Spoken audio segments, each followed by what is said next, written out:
Hi, I'm John F. Allen. And I'm R.J. Sullivan. And we're the Two Towers.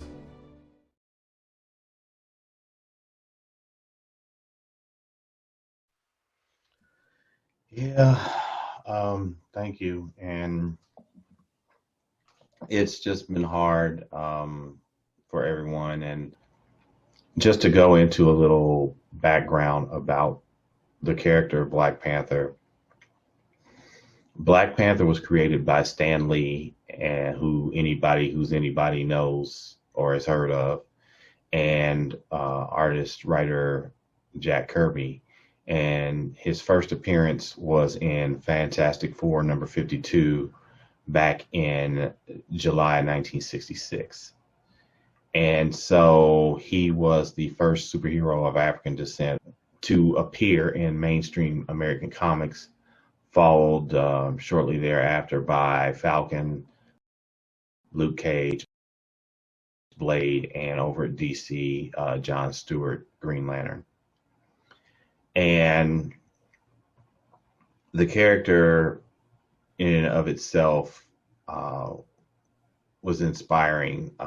It follows Prince T'Challa, who takes on the role of king and becomes King T'Challa in a fictional African nation of Wakanda, where the technology is extremely advanced and they possess access to a metal called vibranium, which is virtually indestructible and has a lot of properties such as being able to absorb and redirect energy and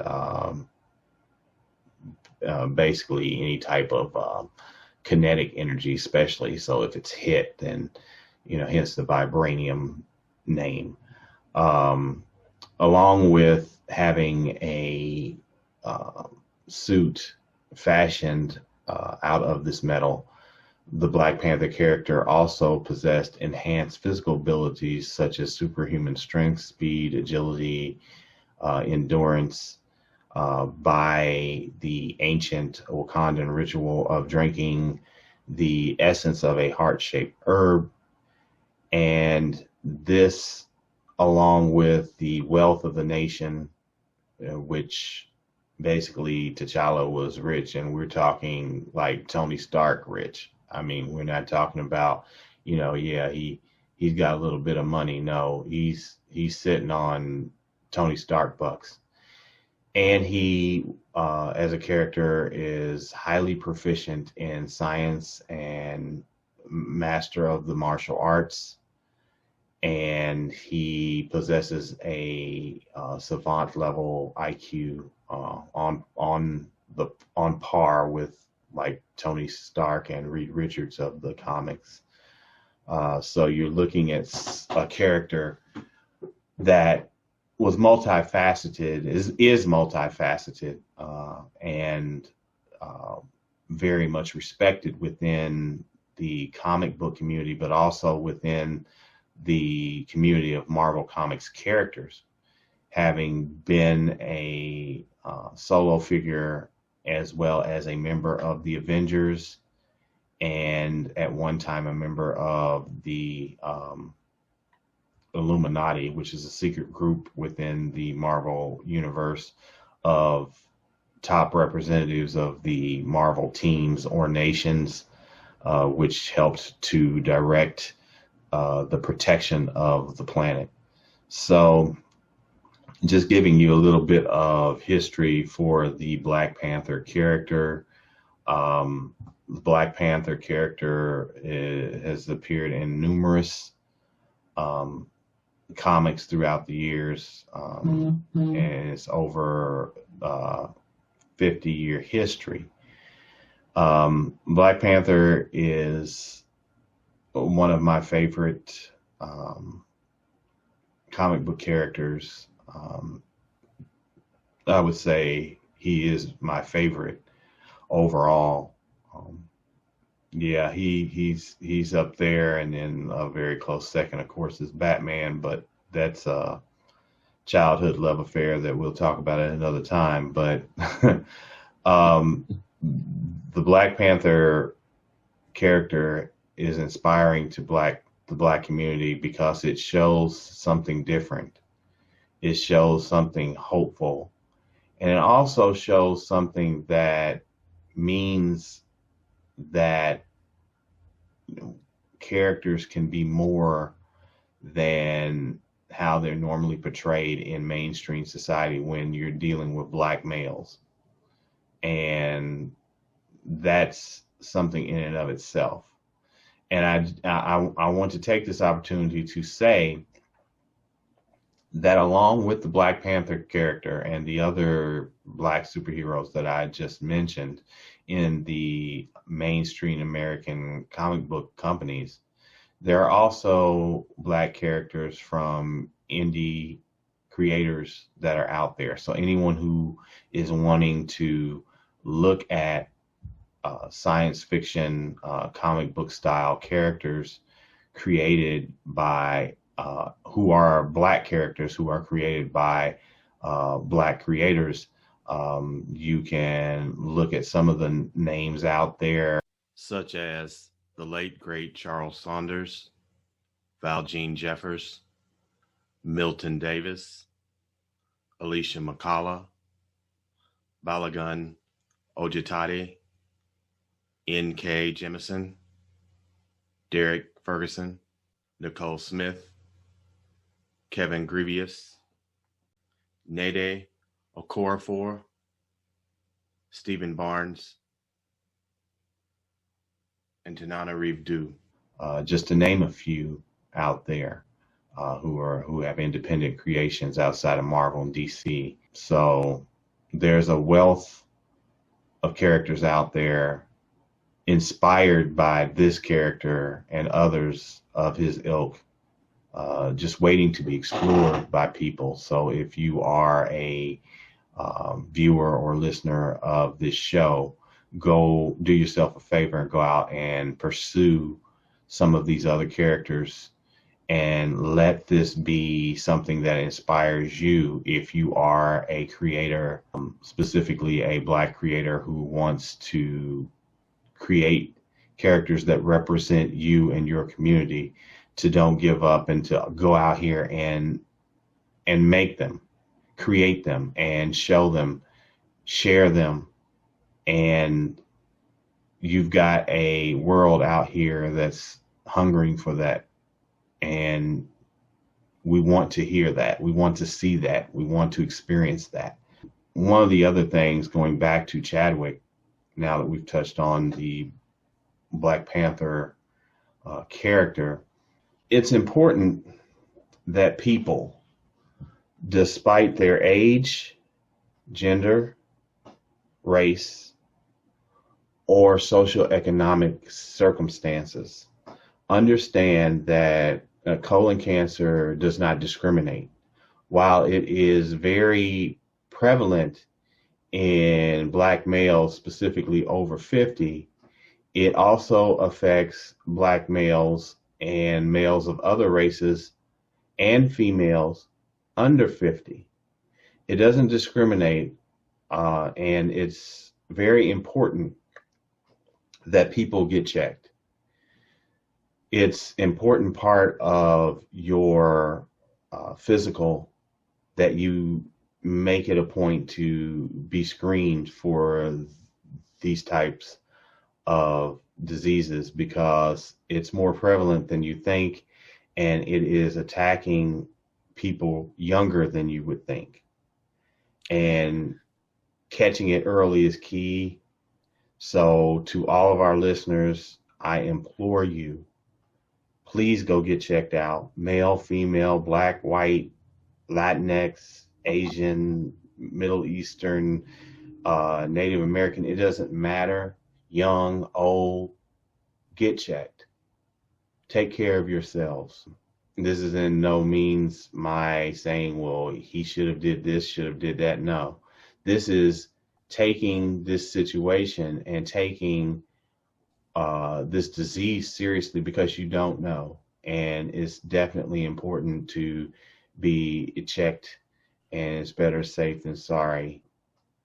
Yeah, I have some experience with that. I don't want to make this about me or anything like that, but this does kind of follow up with what you're talking about how colon cancer can hit anybody. I actually lost a friend. He was in his early 40s, white guy, Canadian, and those that know me know I'm a huge Cyndi Lauper fan. He was part of that community. We had met a handful of times, and we were good friends. And it was tough because about the time it struck him, he was going through a time in his life where he had come out and had decided to live his true self as a gay man, and then he ended up finding out he had this. I think he was about age 40 when he found out, and we went to our last show together in Chicago, and he knew he was dying at that time, and he was much younger than he should have been screened sooner, and he wasn't. So we went to that last show, and he was able to. It was the only one he went to as an openly gay man, and then we drove back to Indianapolis. I saw him off on a plane. That was the last time I saw him, and he's been gone a long time.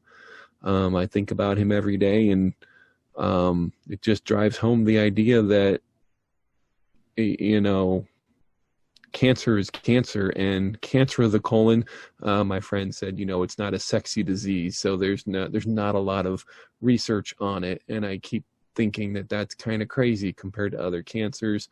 It's just not one that people like to talk about. It's not one that people like to get into as much. And you know, that should change. Hopefully this is maybe something that will make people more aware. I personally just got screened. You know, I got my age 50 colonoscopy as I was supposed to. Fortunately, I was clear. Maybe, you know, maybe I should have done it sooner. It worked out for me, but, you know, there are examples of people who have caught this and it has taken their life much earlier than age 50. So, who knows? I mean, it's beyond the scope of what we're talking about. Maybe some of that needs to change. Maybe the standards need to change, and something that we all have to make our own decisions with our doctors and look at our case histories and things like that. But that's just one more part of the overall tragedy of the situation. So, yeah, I do have some. I do know from firsthand experience how the disease can take precious people from us. Yes, and I think that you would be hard pressed to find anyone who has not been affected by this disease by someone they related to, someone they know, or a friend of a friend, because it's so prevalent.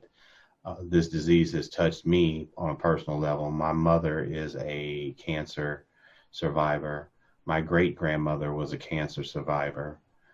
Unfortunately, my grandfather and my sister-in-law succumbed to the disease years and years ago. And I've known other people who have had it, friends, acquaintances, who have passed on as a result of it. So it's not something that has not touched me personally on a personal level that, you know, I'm immune to. I have my own experiences with this disease, and it's heartbreaking, it's devastating, but it is important that people get checked and people try to adopt the healthiest lifestyle that they can. I'm not here to preach to you about your eating habits, your exercise habits, or any of that. You know, people have to be themselves and do what they feel is best. But as someone who, you know, struggles with those things, I do know the importance of getting some forms of exercises into your routine, and eating better when you can, and getting those checkups regularly, is important, and it's something that can mean life or death. And we know that, I'm speaking for myself, but I'm pretty sure that I'm speaking for RJ in this, and he can correct me if I'm wrong. But we want everyone with, from the human empathy within our hearts to be healthy and happy in this world, and to try to strive to be healthy and happy. And especially our viewers and listeners, this is not something that's supposed to be preachy or anything like that. This is human concern and empathy and love to fellow man, that we share these experiences and make these statements. Changing tact just a little bit, because I am curious. Coming back to the Black Panther as a character. Speaking for myself, I would I would love for another relatively unknown actor to just play the same part, and Disney just carry on like this is the same guy, and we roll out a Black Panther 2. I mean that, if I were king of the world, I guess that's the choice I would make. But I also am aware that Thor has different incarnations. Spider-Man has different incarnations as different characters, and in the case of Thor, was female for a while and that sort of thing. Does Black Panther as a character, is there room for them to recast with a different prince, or bring in a different character altogether, or what are the possibilities there?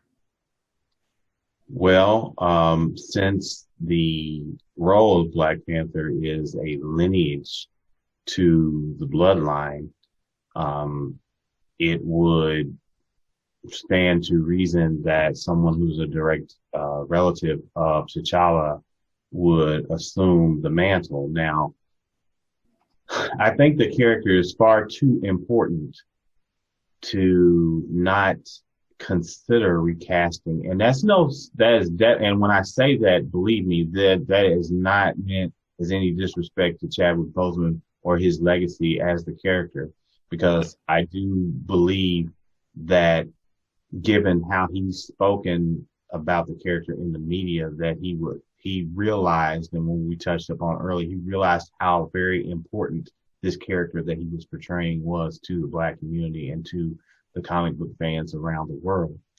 How they could do it, there's a number of ways. In the comics, Shuri, his sister, took over the mantle for a while in his absence. For all intents and purposes, T'Challa could have a son out there, that assumes the mantle if they wanted to go that route, a son he didn't know of. I mean, his uncle in the first film had a son who was Right. Killmonger, who went on, who was T'Challa's cousin, who didn't know his father's lineage and ended up finding out later on. So, who's to say he doesn't have a son out there who could be the nephew, or distant cousin or whatnot of T'Challa as a character. So there are a lot of ways that they could keep the T'Challa character intact as portrayed by Chadwick Boseman and create a successor for that mantle. It's never going to be the same regardless of which direction that Disney goes in with the sequel. And that's apparent because Chadwick Boseman made his mark on this role, much like Christopher Reeve made his mark on Superman.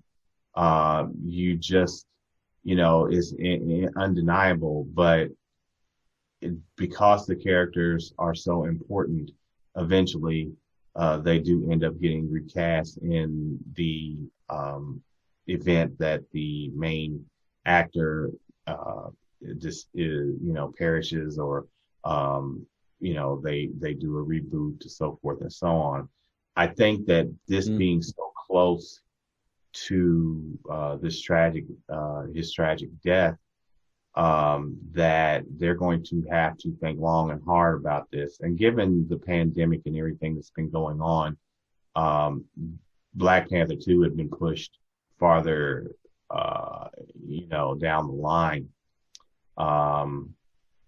You weren't going to get this film any earlier than 2022, 2023, which gives them some time to think about what direction that they're going to be going in, and gives us a time to process the loss that we have suffered in Chadwick Boseman's passing. So I'm while I'm curious to see which direction that Disney goes in, I'm definitely not in a hurry for them to, do this quick fix. But I do think that fans and the studio need to open themselves up to exactly how important the character is, not just to the Black community, but to the comic book nerd community all around the world, and understand that eventually this will need to be addressed, and hopefully it is handled with the dignity and respect to Chadwick Boseman's run as the character, as much of that as possible. So that's where I personally stand.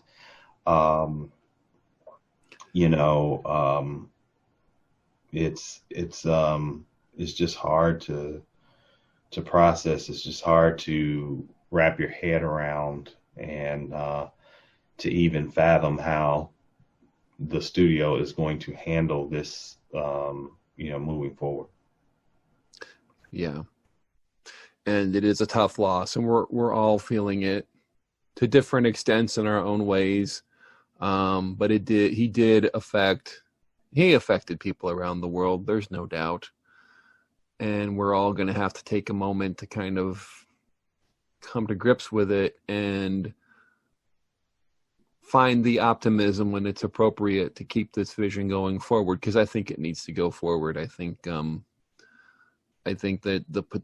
there's so much potential for this to mean so much to so many, and it does need to continue when it's the appropriate time to do so. And in the meantime, you've certainly pointed people to a number of other similar characters that can be similarly inspiring, and that were created by and for the Black community. And it's an important time, and however that shapes up, hopefully we'll be here to talk about it in future episodes. But just know in the meantime, we're all feeling it with you, John. It's tough for everybody right now. Well, thank you. That's much appreciated. A couple more Black creators I wanted to mention: Alicia McCullough, Nicole Smith, to Eden Royce, Sharicia Glass, just know that there are plenty more stories out there, and not to even be political so much as to make a statement to say that Black stories matter, and Black stories are important, not just to the Black community, but to the global community, because it shows something different than what we see in the mainstream. It gives us different perspective, and that different perspective can help us to better understand each other. I fully believe, and that's very important in the mission and the focus for Nerddom United, who are networking partners, and their vision of bringing people together. And I think that that's a very important part of that. So that's another layer as to why and how important this character is, and how Chadwick Boseman's portrayal of this character gave it the dignity and the respect and the notoriety that it deserved. And I want to also mention one other thing with regards to Chadwick Boseman's portrayal of the Black Panther, is that when he was cast, Stan Lee was still with us.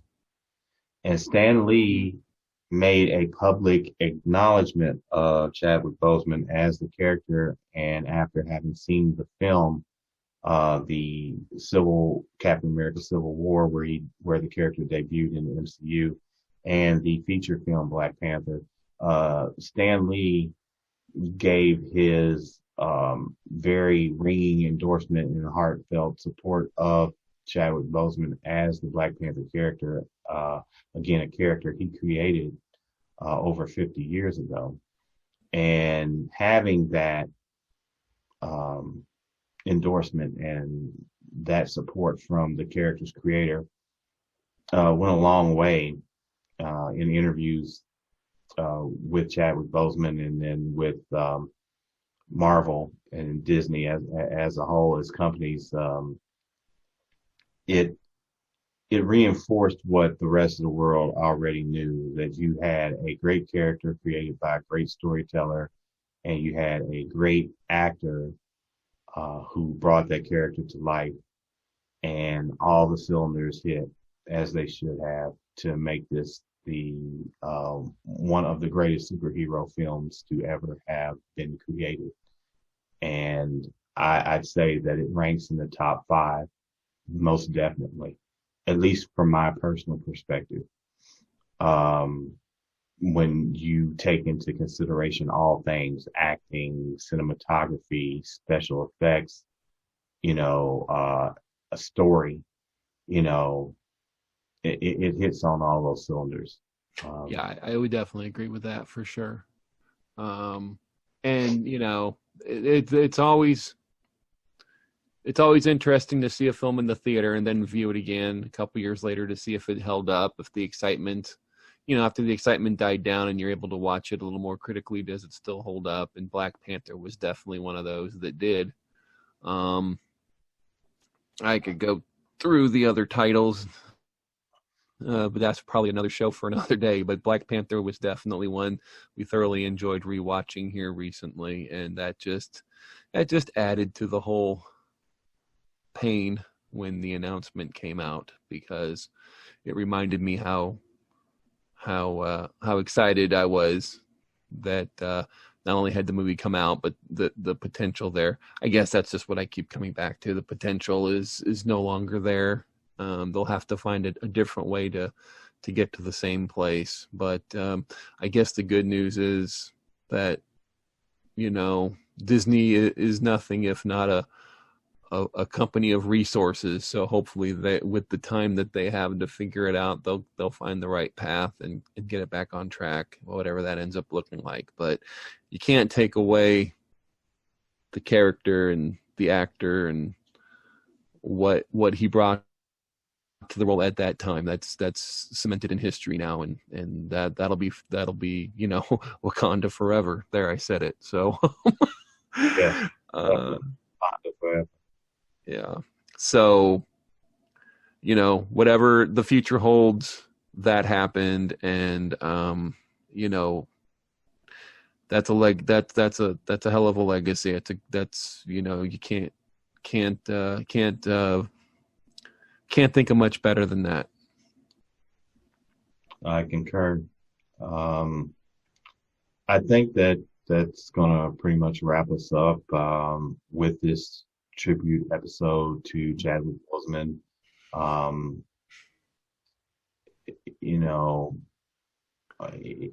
Take the time to go out and check out his other films.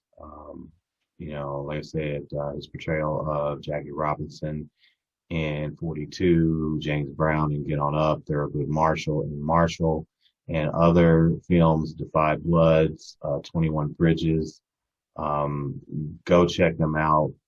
He was a talented actor, and his legacy lives on through his films. And we will miss you, Chadwick Boseman.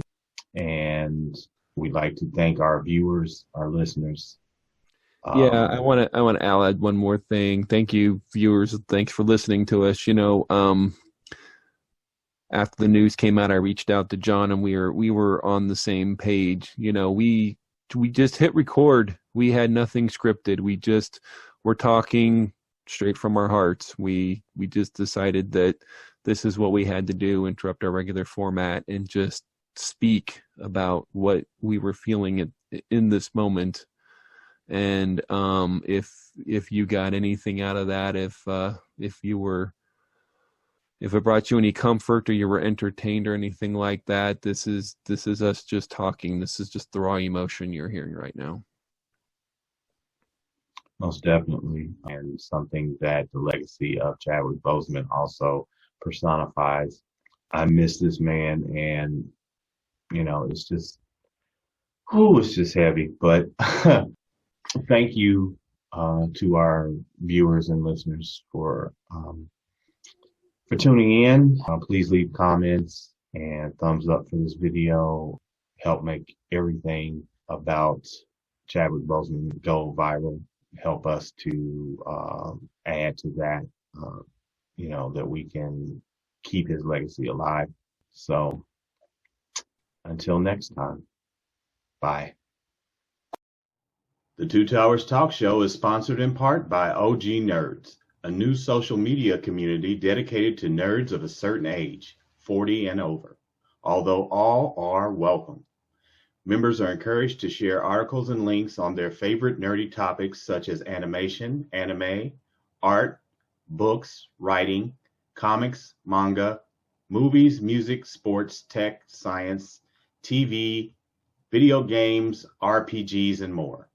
Be sure to visit them on Facebook, Twitter, and Instagram. The Two Towers Talk Show is sponsored in part by Showtime Cinema in Mooresville, Indiana.